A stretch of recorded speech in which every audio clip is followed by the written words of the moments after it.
अरण्य का अर्थ है one. One में भगवान ने क्या क्या लीलाएं की।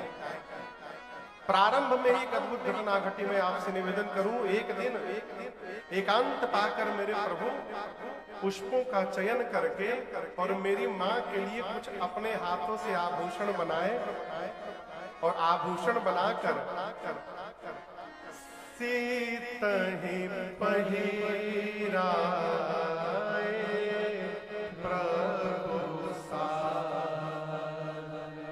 आदर पूर्वक प्रभु ने मां को पहनाया सजाया। बैठे फटिक शिला पर सुंदर। अब आप दर्शन करिए, राम जी पुष्पों का आभूषण बनाए, मेरी मां ने श्रृंगार किए, फटिक शिला पर बैठे। इस दृश्य को देवताओं का पूरा समाज देवलोक से दर्शन कर रहा है। अपने से बड़े का कोई व्यवहार समझ में न आवे तो बड़े पर प्रश्न नहीं लगाना चाहिए। ये मानना चाहिए कि अभी हम समझने लायक नहीं हो गए। उस भीड़ में देवताओं के राजा इंद्र का बेटा जयंत भी है। जयंत ने देखा पत्नी सजा रहे हैं, मन में सोचा कहीं भगवानों पत्नी सजावट है का, अरे इनके भरोसे ये देवता बैठे हैं। नहीं नहीं, ये भगवान नहीं हो सकते। मैं पता करूंगा इनमें कितना बल है, मैं पता करूंगा। मूर्ख जयंत कौआ का वेश धारण करके नीचे चला है। किसके आगे? सीताराम जी के आगे। आनंद की बात देखिए, राम जी मां का श्रृंगार करके मां को देख रहे हैं। सीता मैया सामने जयंत को देख रहे हैं। जयंत सोचता है मैं माया का रूप बना लिया हूं, मुझे कोई पहचानेगा नहीं, मैं कौवा बना हूं। सामने एक माया बैठी है, दूसरे माया के पति बैठे हैं। न माया के आगे किसी की माया चलती है, न माया पति राम के आगे किसी की माया चलती है। जयंत सोच रहा है मुझे कोई पहचानेगा नहीं। सीता मैया जयंत को देख रही है, मन में सोच रही है इंद्र का बेटवा आज कौवा बन के क्यों घूम रहा है। मां को जयंत दिख रहा है। अभी मां सोच ही रही थी, तब तक मूर्ख आया, मेरी मां के पांव में चोंच से प्रहार कर दिया। सीता चरण चोंच हरि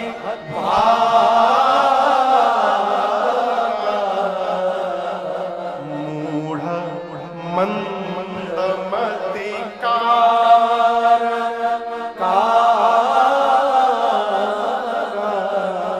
आप दर्शन करिए, जयंत मेरी मां के पांव में चोंच से प्रहार कर दिया।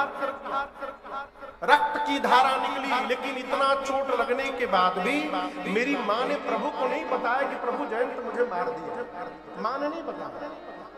वो तो पांव के चोट से रक्त की धारा निकली, चला रुधिर, और उस रक्त की धारा ने भगवान के शरीर को जब स्पर्श किया तब रघुनायक जाना, भगवान जाना। मां ने नहीं बोला। यहां दर्शन करिए, चोट खाने के बाद भी क्षमा करने की शक्ति किसी के भीतर है तो वो केवल मां के भीतर है। मां ही क्षमा कर सकती, दूसरा नहीं कर सकता। मां ने क्षमा कर दिया। राम जी को पता चल गया, भगवान सब जान गए, किसने मारा, कब मारा, कैसे मारा, क्यों मारा। राम जी कुशा की चटाई पर बैठे थे, उसमें से 2 कुशा निकाले, एक को झुकाकर धनुष बनाए और दूसरे को ब्रह्मास्त्र के मंत्र से अभिमंत्रित करके भगवान ने जयंत के पीछे छोड़ दिया। किसी ने बहुत पहले मेरे से प्रश्न किया, राम जी का वही सारंग धनुष था, राम जी असली बाण क्यों नहीं चला दिए, ये कुशा का ब्रह्मास्त्र क्यों चलाया। भगवान बोले कौवा बन के आया है। कुशा का अगला भाग बहुत तीक्ष्ण होता है, नुकीला। कौवा को मारने के लिए कुशा बहुत है, और मेरा बल देखने आया है ना। आज इस मूर्ख को पता चलेगा, जो राम कुशा को भी ब्रह्मास्त्र बनाने की शक्ति रखते हैं, उनके भुजाओं में कितना बल है इस मूर्ख को पता चलेगा। छोड़ा भगवान ने। गोस्वामी जी कहते प्रेरित मंत्र ब्रह्म चला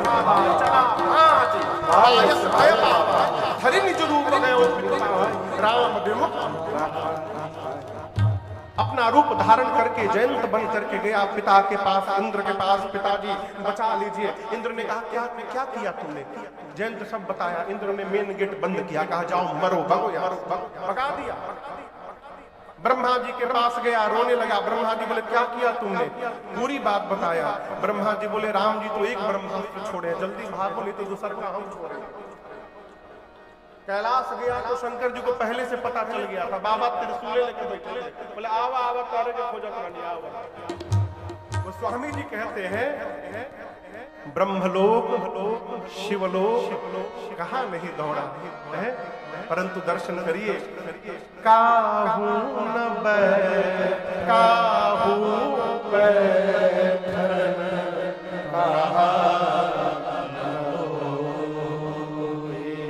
राखी को सकले राम किसी ने भी जयंत को बैठने के लिए नहीं कहा, भाग रहा है।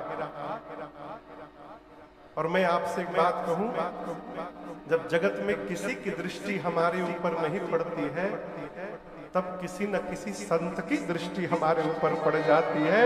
और यही जयंत के साथ हो। नारद देखा विकल जयंत, नारद जी की दृष्टि पड़ गई। नारद जी पूछे रे कहां भाग रहे हो? रुको रुको। बोला नारद जी रुकिए मत, रुकते मर जाऊंगा, दौड़ा रहा। बोले रुको तो 2 मिनट, क्या हुआ? बोला क्या बताऊं? आज पता चला है मुझे, विपत्ति में मेरे पिता ने मेरा साथ छोड़ दिया। मैंने ऐसा ऐसा कर्म किया है, राम जी ने ब्रह्मास्त्र चला दिया है। नारद जी मैं कहां कहां नहीं गया हूं भय के मारे। नारद जी बोले जयंत, जगत वाले मारते हैं तो राम जी बचाते हैं, तुमको तो राम जी ने मार दिया है, तुमको कौन बचाने वाला मिलेगा? मैं तुमसे एक बात बोलूं, ये ब्रह्मास्त्र तुमको मारने नहीं आया है। जयंत बोला हमारी पीछे पड़ा है ना, हम जान रहे कितना भागा होगा, आपके पीछे नहीं पड़ा है ना। नारद जी बोले बेटा मारना होता तो कब का मार देता, तुम पिता के द्वार पर जाकर खड़े भय तो वही मार देता। ब्रह्मलोक जाके खड़े भय थे ना, उतनी देर में मार देता। जब जब तुम रुकते हो तुम्हारे पीछे ये भी रुक जाता है, पीछे मुड़ो। ये तो खड़ा हो गया है। पूछा जयंत ने मारना नहीं है तो दौड़ा क्यों रहा है कब से? नारद जी बोले वो तुमसे कुछ कहना चाहता है। वो कहना चाहता है जयंत ब्रह्मांड के किसी भी कोने में चले जाओगे बच नहीं पाओगे। यदि बचना चाहते हो तो जिन रघुनाथ जी ने मुझे तुम्हारे पीछे दौड़ाया है उन्हीं राम जी के शरण में लौट कर चलो, मैं तुम्हारा बाल बांका नहीं करूंगा। वापस भगवान की शरण, ये तुमको बुलाकर वापस ले जाने आया है। पठवा तुरत राम भेजा। जयंत गया राम जी के पास, उतनी दूर से ही दंडवत करके लौट के आने लगा। त्राहि त्राहि दयाल त्राहि माम प्रभु त्राहि माम। भगवान बोले फिर आ गए, क्यों मारा सीता को, क्यों मारा? जयंत बोला प्रभु आपका प्रभाव देखने के लिए आया था। भगवान बोले आया था तो भागा क्यों? मार के खड़े रहते भागे क्यों? बोला प्रभु प्रभाव का पता पास में नहीं चलता है, प्रभाव का पता दूर जाके चलता है, इसलिए मार के दूर चला गया। राम जी बोले कितनी दूर तक प्रभाव दिखाई पड़ा? बोला 3 लोग 14 भुवन, जहां जहां गया प्रभाव दिखाई पड़ा। राम जी बोले प्रभाव देखने आए थे, दिखाई पड़ गया, अब क्या करने आए हो? बोला प्रभु पहली बार प्रभाव देखने आया था, अब की बार आपका स्वभाव देखने आया। नाथ स्वभाव का पता दूर से नहीं चलता है, स्वभाव का पता पास आकर के चलता है, इसलिए पास में आया हूं। अगर नाथ देखो अवगुण हमारे,